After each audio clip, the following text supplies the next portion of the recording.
நீங்கள் பாரதிய ஜனதாவோடு கூட்டணி சேர்ந்து தேர்தலில் நிற்பீர்களா, 2026 நிற்பீர்களா என்று கேட்டதற்கு பதில் சொல்லாமல் ரங்கசாமி ஓடிவிட்டார். அதற்கு பதில் சொல்லவில்லை. அப்பொழுது ரங்கசாமி பாரதிய ஜனதா கூட்டணியில 2026 தேர்தலில் நிற்பதற்கு ரங்கசாமிக்கு விருப்பம் இல்லையா? அவர் எந்த கூட்டணியில் நிற்க போகிறார்?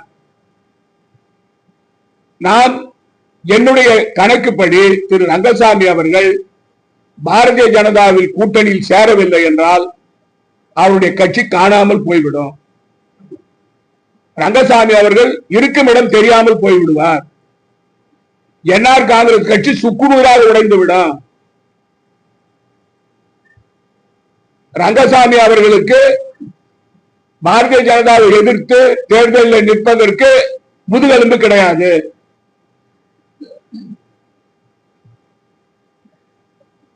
ஆனால்தான் வாயை மூடிக்கொண்டு போயிருக்கிறார். சுமார் 6 மாதங்களுக்கு முன்பு புதுச்சேரிக்கு வந்த மேலிட பார்வையாளர், முன்னாள் மத்திய அமைச்சர், இப்பொழுது கேரள மாநிலத்துடைய மாநில தலைவர் திரு ராஜீவ் சந்திரசேகர் அவர்கள் பத்திரிகையாளர்களை ரங்கசாமி முன்னிலையிலே கேட்டிருக்கிறார். அடுத்த தேர்தலில் பாஜக என்ஆர் காங்கிரஸ் கூட்டணி இணையும் என்று கூறியிருக்கிறார்.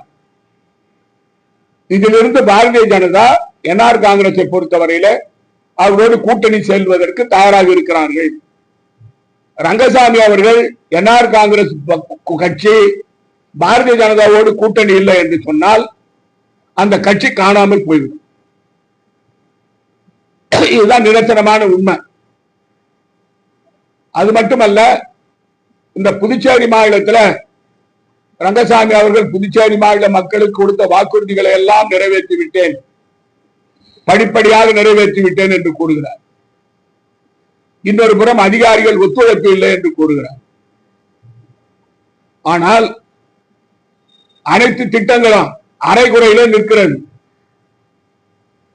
எந்த புதிய கட்டமைப்பும் உருவாக்கப்படவில்லை. புதிய தொழிற்சாலைகள் வரவில்லை. வேலை வாய்ப்புகள் தனியார் துறையிலே வரவில்லை. மேம்பாலங்கள் கட்டப்படவில்லை. இந்த ஆட்சியில் ஒட்டுமொத்தமாக ஊழலை தவிர வேறொன்றும் நடைபெறவில்லை.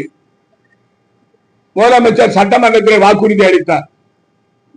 இந்த அரசு குறிப்பாக தற்காலிக ஆசிரியர்களுக்கு அவர்களுக்கு பணி நிரந்தரம் செய்வதற்கு அவர்கள் போராட்டம் நடத்தினார்கள். 2 மாதங்களுக்கு முன்பு போராட்டம் நடத்தினார்கள்.